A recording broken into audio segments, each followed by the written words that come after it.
Manakondur MLA Kavampalli PA మానసిక వేధింపులు అక్రమ కేసులతో ఇబ్బంది పెట్టడం వల్లే తన భర్త రాజేందర్ రెడ్డి ఆత్మహత్య చేసుకున్నాడని గుండ్లంపల్లి మాజీ సర్పంచ్ పేతిల్లి సమత ఆరోపించారు.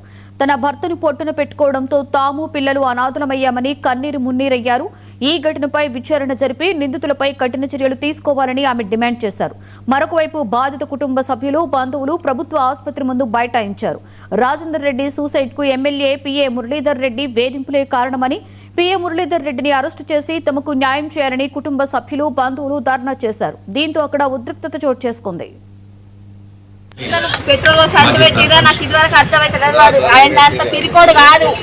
నాకు అక్కడ ఉన్న ఏ విషయం నాకు ఇంకా అర్థం కావట్లేదు. నా పిల్లలకు నాకు న్యాయం జరగాలి.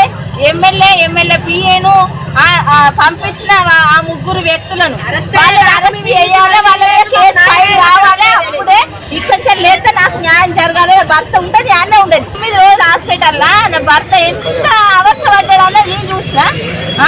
ఎమ్మెల్యే గారు 75% బారిన అయితే 10% అని మాట్లాడిండు. ఇంకా ఇష్టం ఉన్నట్టు మాట్లాడింది మా ఆయన మీద. హాస్పిటల్ రిపోర్ట్లు ఉన్నాయి, అన్ని ఉన్నాయి. భర్త ఉంచుకొని ఎమ్మెల్యే ఉంచుకొని ఎమ్మెల్యే అని వాళ్ళతోటే అయింది. నా భర్తకి నాకు న్యాయం జరగాలి. నా పిల్లలకి తండ్రి ఎక్కచెల్లి ఎవరు తెచ్చిస్తాడు?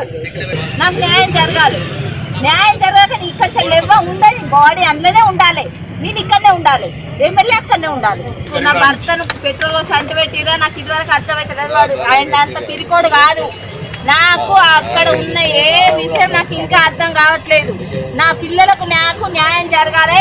ఎమ్మెల్యే పిఏను పంపించిన ఆ ముగ్గురు వ్యక్తులను అరెస్ట్ చేయాలి. వాళ్ళ గుల్లపల్లి మాజీ సర్పంచ్ సమత భర్త గారైనటువంటి రాజేందర్ రెడ్డి మరణం మాకు చాలా బాధ కలిగించింది.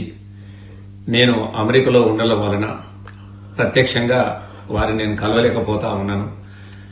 5 సంవత్సరాలు నేను ఎమ్మెల్యేగా ఉన్నటువంటి కాలంలో గ్రామ అభివృద్ధి కోసం ఎంతో శ్రమించినటువంటి వ్యక్తి, గ్రామాన్ని అభివృద్ధిలోకి తీసుకొచ్చినటువంటి వ్యక్తి ఇవాళ అబద్దాల మాటలు నమ్మి, కవంపల్లి సత్యనారాయణ గారి దొంగ మాటలు నమ్మి ఆ పార్టీలో జైన్ అయినటువంటి పాపానికి ఇవాళ ఆయన చనిపోవాల్సినటువంటి అవసరం ఏర్పడ్డది.